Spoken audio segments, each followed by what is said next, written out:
नमस्कार नमस्कार नमस्कार दोस्तों।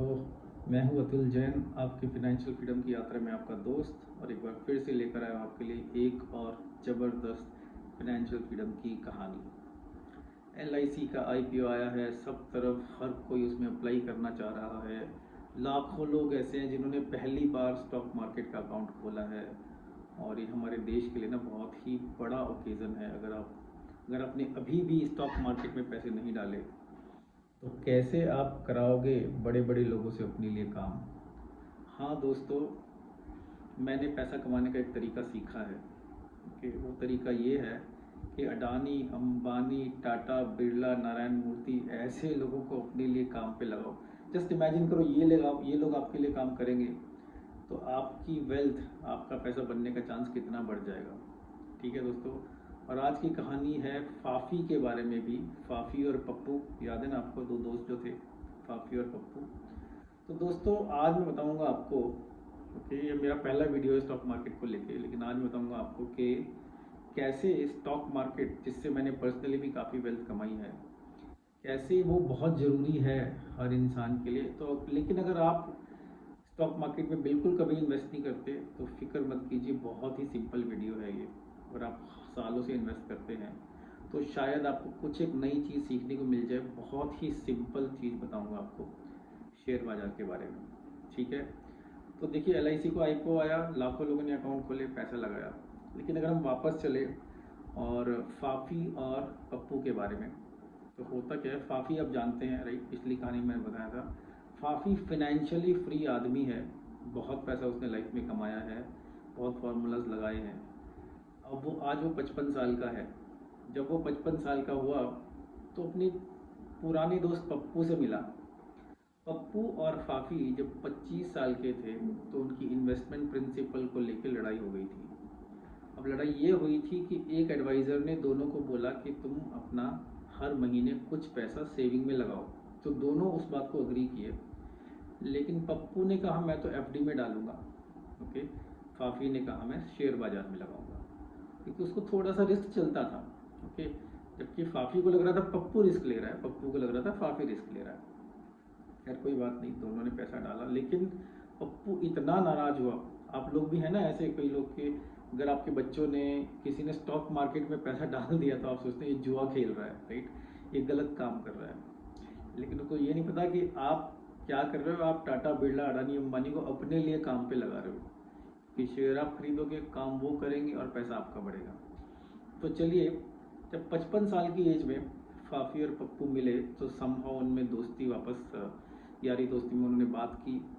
और पप्पू ने फाफी के पूछा, अच्छा ये बताओ कि वो तुम्हारी वो जो हमने साथ में इन्वेस्टमेंट शुरू की थी, राइट, मैंने FD में, तुमने स्टॉक मार्केट में, उसका क्या हुआ। तो चलिए उसकी कैलकुलेशन दोस्तों मैं आपको बताता हूँ बहुत ही सिंपल टर्म्स में। कोई PPT यूज़ नहीं करूँगा, 2-4 नंबर आपको याद रखने हैं, मेरे दिमाग में नंबर रटे हुए हैं। ठीक है, बहुत कॉमन सेंस वाली बात आज हम करेंगे। तो देखिए हुआ क्या, फाफी और पप्पू दोनों ने 30 साल पहले 5,000 रुपया महीना इन्वेस्ट करना शुरू किया, और हर साल में उनको 10% अपनी इन्वेस्टमेंट बढ़ानी थी, यानी 5,000 का 5,500 सेकेंड ईयर में हो जाता। ठीक है। तो होता क्या है कि 10 साल में, सॉरी 30 साल में अगर आप कैलकुलेट करें तो दोनों ने कितना कितना पैसा डाला। 30 साल में अगर आप कैलकुलेट करें दोस्तों, तो उन्होंने लगभग 98 लाख, ठीक है, 98 लाख रुपीज़, दोनों ने 98 लाख रुपया डाला। लेकिन जो पैसे की ग्रोथ है, ऑन एन एवरेज पप्पू को अच्छी ग्रोथ मिली, ओके, और उसका पैसा 6% से ग्रो हुआ, और उसके 98 लाख का 6% से ग्रोथ हुआ। लेकिन फाफी का कुछ साल ऊपर गया, कुछ साल नीचे गया, हाँ, कई बार नेगेटिव भी हो गया पैसा। लेकिन ऑन एन एवरेज फाफी का पैसा स्टॉक मार्केट, वो भी अच्छे अच्छे शेयर्स, अडानी, अंबानी, टाटा, बिरला, नारायण मूर्ति वाले शेयर्स, नो, कोई रिस्क नहीं लिया उसने। स्टॉक मार्केट में भी आप रिस्क ले सकते हैं, उसने तो बस जैसे इंडेक्स फंड बोलते हैं ना, उसमें पैसा डाला और उसका पैसा बढ़ा 13% के हिसाब से, क्योंकि 12% के करीब तो उसका ओरिजिनल प्रिंसिपल बढ़ा, और लगभग 1% का उसको हर साल डिविडेंड भी आया। फिर 6% वर्सेस 13%। तो अगर आप देखें टैक्स, बिफोर टैक्स, पप्पू का जो 98 लाख रुपया था, ओके, 30 साल में वो बन गया 2.8 करोड़, 2 करोड़ 80 लाख। लेकिन दोस्तों फाफी का बन गया वो पैसा 4.9 करोड़, 4 करोड़ 90 लाख। ठीक है। और टैक्स, टैक्स का तो ऐसा काम है दोस्तों, आप एफडी से कमा रहे तो आपको टैक्स देना ही देना है। तो टैक्स लगाया तो पप्पू का 1 करोड़ का रह गया 2 करोड़ से थोड़ा सा कम। ठीक है। और फाफी का 4.9 करोड़ जो था वो लगभग 4.5 करोड़ फिर भी रह गया। ठीक है। क्योंकि जो शेयर मार्केट में टैक्स होता है, पहले तो बिल्कुल भी नहीं होता था, अभी गवर्नमेंट ने थोड़ा सा टैक्स लगाना शुरू कर दिया है। तो देखिए दोस्तों हुआ क्या, बस यही सिंपल कैलकुलेशन है। बेसिकली उसके 1 करोड़ का लगभग 2 करोड़ बन गया, और फाफी के 1 करोड़ का लगभग 4.5 करोड़ बन गया, सिंपली पैसा लगाने की वजह से। तो दोस्तों मेरी ये एक तरह से मेरा पर्सनल एक्सपीरियंस भी है। अगर आप हर इंसान को स्टॉक मार्केट में पैसा डालना चाहिए, भले ही थोड़ा सा डालो, राइट। क्योंकि annually, right, on an average stock market आपको अच्छा रिटर्न देती है बैंक वगैरह के अलावा। बैंक में भी डालो, लेकिन शेयर गोल्ड में भी डालो, सब चीज़ों में डालो, लेकिन थोड़ा परसेंटेज आप स्टॉक मार्केट में डालो। और मेरी तो यही एडवाइस है कि अपने बच्चों को भी बोलो कि जब से पैसा कमाना शुरू करे वो, राइट, थोड़ा सा परसेंटेज स्टॉक मार्केट में डालें। बहुत सिंपल है। अगर आपको अकाउंट भी नहीं खोलना है एक्चुअली डीमैट अकाउंट, आप केवल अच्छे म्यूचुअल फंड, ब्लू चिप जिसको हम बोलते हैं, ब्लू चिप फंड में डाल सकते हैं। मेरा फेवरेट है इंडेक्स फंड। बिल्कुल दिमाग नहीं लगाना, देश की 50 बेस्ट कंपनीज में आप हर महीने पैसा डाल सकते हैं, 500 रुपये से लेके 5 लाख, जितना भी चाहें जब चाहें डाल सकते हैं। तो ठीक है दोस्तों, ये मेरी कहानी का पार्ट नंबर 1 था कि कैसे म्यूचुअल फंड स्टॉक मार्केट से आपको जो पैसा मिलता है वो एफडी से डेफिनेटली ज़्यादा मिलता है लॉन्ग टर्म में। हो सकता है शॉर्ट टर्म में आपको पैसा लूज हो जाए। वैसे तो स्टॉक मार्केट इन्वेस्टमेंट है सब्जेक्ट टू मार्केट रिस्क, और वैसे भी मैं कोई एडवाइज़र नहीं हूँ, मैं तो आपको एक कहानी सुना रहा हूँ। मैं आपको एक और कहानी सुनाता हूँ। ठीक है। ये कहानी फिर से कॉमन सेंस की है कि कौन से लोग सोचते हैं ना कि स्टॉक मार्केट में पैसा डाल तो दूँ, लेकिन हजारों शेयर्स हैं, कौन से शेयर्स खरीदूँ मैं। तो उसके लिए मैं आपको ले चलता हूँ आपके पुराने दिनों में। ठीक है। जब आप स्कूल में थे, अगर आप किसी भी स्कूल में जाओ और प्रिंसिपल से बोलो कि यार आपके स्कूल के 10 जो सबसे बेस्ट 10 बच्चे हैं हर एक क्लास में या हर एक डिसिप्लिन में, मेरे को 10 बेस्ट बच्चे दो, तो प्रिंसिपल किन 10 बच्चों को ढूंढेगा? तो प्रिंसिपल ढूंढेगा या तो हर एक क्लास के टॉपर को पकड़ लेगा, ये हमारे 10 बेस्ट बच्चे हैं। या फिर अलग अलग डिसिप्लिन में है तो देखेगा अच्छा हमारे स्कूल में नंबर 1 स्पोर्ट्स में कौन है, नंबर 1 लड़का कौन है, नंबर 1 लड़की कौन है, एक्सटेम्पोर में कौन अच्छा है, सिंगिंग में कौन अच्छा है, डांसिंग में कौन अच्छा है, ड्रामा में कौन अच्छा है, क्लासिकल में कौन अच्छा है, रैप में कौन अच्छा है, राइट। तो हर स्कूल में हर एक चीज़ में ना एक एक बच्चा तो अच्छा होता ही है, और कई बच्चे हर चीज़ में अच्छे होते हैं, राइट। तो एक तरह से दोस्तों ये ही स्टॉक मार्केट है। अगर कोई आपसे पूछे, ओके, कि आप अपने पूरी स्टॉक मार्केट के 10-20 बेस्ट शेयर्स निकाल के दो, ठीक है, बेस्ट 10-20 शेयर्स कौन से हैं, तो बहुत आसान है उनको सिलेक्ट करना। आपको ये करना है कि हर एक कैटेगरी में हु इज़ नंबर वन कौन है, आपको वो लेना है। फॉर एग्जाम्पल है ना, आपने ये सब नाम जरूर सुने होंगे कि आप Infosys, ICICI bank, Tata motor, Reliance, Hindustan Unilever, Larsen and Toubro, ITC, Sun Pharma, JSW steel, right, ऐसे। तो ये सब क्या मार्केट लीडर्स हैं, ये सब अपनी क्लास में फर्स्ट आने वाले बच्चे हैं। ठीक है दोस्तों, तो बहुत सिंपल है, आपको बस इतना करना है, इन सब कंपनीज के शेयर्स खरीद के रखने हैं और थोड़ा ध्यान रखना है। ऐसा नहीं कि बिल्कुल छोड़ दो उसको, ध्यान रखो। अगर बच्चा कभी कभी बच्चों को ड्रग्स लेने की आदत पड़ जाती है, राइट, तो ऐसे कोई शेयर भी कभी कभी ख़राब हो जाता है। लेकिन प्रोसेस बहुत सिंपल है गाइस। और आपका जो इतने गाढ़े पसीने की कमाई है, आजकल लोग बोलते हैं कि बैंक में पैसा डालोगे तो घटेगा आपका हर साल पैसा, कि इंटरेस्ट आपका गवर्नमेंट ले लेगी, और हर साल जो महंगाई बढ़ रही है उसके हिसाब से भी आपका पैसा बढ़ नहीं रहा बैंक में। ठीक है। तो दोस्तों अभी हालत ये है, अगर मैं तो इतना तो बहुत क्लियर है, कॉमन सेंस अगर आप लगाएंगे, केवल कॉमन सेंस लगाएंगे, तो आपको समझ में आएगा कि थोड़ा पैसा बहुत ही जल्दी आप अपने बच्चों को, अपने दादी पोतों को, नाती पोतों को, राइट, सबको बोलिए, एडवाइस कीजिए, थोड़ा पैसा लगाएं।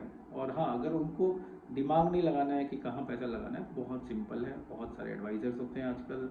इंडेक्स म्यूचुअल फंड मेरा फेवरेट होता है, इंडेक्स फंड, ठीक है, उसमें पैसा लगा सकते हैं। अब देखिए फाफी और पप्पू केवल एक इन्वेस्टमेंट, उन्होंने सब जगह इन्वेस्टमेंट्स की थी। ऑब्वियसली पप्पू ने सेफ इन्वेस्टमेंट्स की, फाफी ने थोड़ा सा तो रिस्क लिया, रिस्क है तो इश्क है, राइट। और उसको परिणाम भी अच्छा मिला, राइट। तो एक वो इन्वेस्टमेंट से जो 5,000 पर मंथ से शुरू की थी, ये पप्पू के तो बन गए 1 करोड़ के, लेस देन 2 करोड़। फाफी के बन गए 1 करोड़ के 4.5 करोड़। तो दोनों ने अपना 2-2 करोड़ से ज़्यादा बैंक में पैसा रखा। पप्पू ने थोड़ा और डाला, फाफी में 2 करोड़ बैंक में रखा, बाकी 2.5 करोड़ अपने बच्चों में उन्होंने बच्चों के नाम कर दिए। बच्चे भी कितने खुश। और वो जो 2 करोड़ बैंक में रखा फाफी और पप्पू ने दोस्तों, उस पैसे से पप्पू हर महीने इंटरेस्ट कमाता था। और जो फाफी है अल्ट्रा स्मार्ट इंसान, उसने शेयर मार्केट में भी ऐसी स्ट्रेटजीज चलाई दोस्तों। आप अपने शेयर्स पे ना किराया, जैसे घर का किराया उठाते हैं ना, शेयर्स पे भी आप किराया उठा सकते हो अगर अच्छी अच्छी कंपनीज के शेयर्स खरीदो। तो मैं आपके दिमाग में बस एक थोड़ा सा सीड डाल रहा हूँ, लेकिन आप इसके बारे में रिसर्च कीजिए। और लेकिन मैंने बहुत सक्सेस देखी है इन चीज़ों से। तो जस्ट इमेजिन कि फाफी का वो पैसा भी ग्रो हो रहा था, टच भी नहीं हो रहा था, और फिर भी वो हर महीने उससे पैसे से किराया, घर का किराया से निकलता है। इसको रेंटल इनकम स्ट्रेटेजीज बोलते हैं। आप अपने फाइनेंशियल एडवाइजर से बात कीजिए। लेकिन मेरा तो ये मानना है दोस्तों, आज का वीडियो मैंने इसलिए बनाया है कि स्टॉक मार्केट एक ऐसी जगह है जहाँ हर इंसान को थोड़ा पैसा तो डालना चाहिए। ओके, क्रिप्टो करेंसी वगैरह भी बाद में आएंगे, लेकिन स्टॉक मार्केट बहुत ही प्रॉमिसिंग है। हर साल बैंक से दुगना return almost guaranteed, okay, India में मिला है पिछले 40 साल से भी ज़्यादा से। Okay, actually on an average उससे भी ज़्यादा रिटर्न मिला है बैंक के मुकाबले। तो दोस्तों, अगर आपको कुछ और इन्फॉर्मेशन चाहिए स्टॉक मार्केट के बारे में तो आप मेरे को कमेंट कर सकते हैं। और अगर आप स्टॉक मार्केट का अकाउंट खोलना चाहें तो मैं अपना एक रेफरेंस लिंक कमेंट्स में डाल दूंगा। अगर आप मेरे रेफरेंस लिंक से अपना अकाउंट खोलेंगे तो थोड़ा हम लोग इंटरेक्ट भी कर सकते हैं आपस में, एक दूसरे से सीख भी सकते हैं। क्योंकि मेरे को लगता है कि जैसे फाफी की फिनेंशियल फ्रीडम की जर्नी में शेयर बाजार का बहुत बड़ा हाथ है, ऐसे कहीं ना कहीं मेरी अपनी भी सक्सेस में नारायण मूर्ति जी का धन्यवाद। जब मैंने 26 साल पहले इन्फोसिस ज्वाइन किया तो थोड़े शेयर्स उन्होंने मुझे दिए थे, लेकिन वो शेयर्स केवल शेयर्स नहीं थे। उन शेयर्स के चलते मैंने स्टॉक मार्केट में कदम रखा। और जो चीज़ हमेशा, जो मेरे बचपन में ना शेयर वाले बोलते थे कि चूहा है इसमें मत डालो, लेकिन वो जो मिला ना उसके चलते स्टॉक मार्केट में हमने कदम भी रखा और बहुत बहुत सक्सेस देखी। बीच में फेलियर्स भी देखे, और नेट दोस्तों बहुत बड़ी सक्सेस। तो बहुत ही कॉमन सेंस की तरह से मैंने आज आपसे बात की है। स्टॉक मार्केट डालिए, पैसा अच्छी जगह डालिए, ख़राब जगह मत डालिए।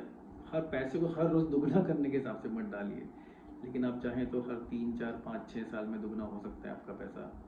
लेकिन आप जानते हैं बैंक वगैरह में तो 10 साल से ज़्यादा लग जाएंगे, दुगना नहीं हो पाएगा, क्योंकि इंटरेस्ट पे आपको फिर टैक्स भी देना पड़ेगा, राइट दोस्तों। तो एक बार फिर आप चाहें तो मेरा आईडी यूज़ करके ज़ीरोधा, जो बहुत ही कम ब्रोकरेज चार्ज करता है, ज़ीरोधा में अपना अकाउंट खोल सकते हैं। और नहीं तो आप अपने किसी दोस्त से, किसी फैमिली वाले के रेफरेंस से खोल सकते हैं। लेकिन आप इस यात्रा को अपना शुरू कीजिए। और एक प्लेलिस्ट मैं एक स्टॉक मार्केट के नाम की बनाने वाला हूँ, तो इस वीडियो को स्टॉक मार्केट प्लेलिस्ट में भी शेयर करूँगा और हिंदी स्टोरीज वाले में भी शेयर करूँगा। तो ठीक है दोस्तों, थैंक्स फॉर लिसनिंग। एक और फाफी की कहानी, थोड़ा सा लंबा हो गया मेरा वीडियो, उसके लिए क्षमा चाहूँगा। लेकिन मेरे को लगता है आज आपको मैंने एक ऐसा लेसन दिया है जो मैं चाहता हूँ हर इंसान कहीं ना कहीं 100 रुपये से, 1000 रुपये से शुरू तो करे, क्योंकि लॉन्ग टर्म वेल्थ के लिए बहुत बड़ी चीज़ है ये। धीरे धीरे इंटरेस्ट रेट ख़त्म होते जाएंगे। पश्चिमी देशों में इंटरेस्ट रेट नेगेटिव ही चला जाता है बैंक का, इसीलिए सब लोग पैसा स्टॉक मार्केट में ही डालते हैं।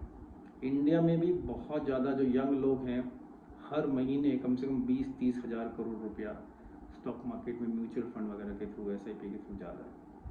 तो ठीक है दोस्तों, एक बार फिर आपकी फाइनेंशियल फ्रीडम की यात्रा में आपका दोस्त अतुल जैन आपसे लूँगा विदा, और फिर लेकर आऊँगा आपके लिए एक और ज़बरदस्त फाइनेंशियल फ्रीडम की कहानी। तब तक आप वीडियोस को लाइक करते रहिए, शेयर करते रहिए, कमेंट करते रहिए, और एंजॉय कीजिए लाइफ को। फाइनेंशियल फ्रीडम ज़रूर आपके पास आएगी। Thank you so much. नमस्कार।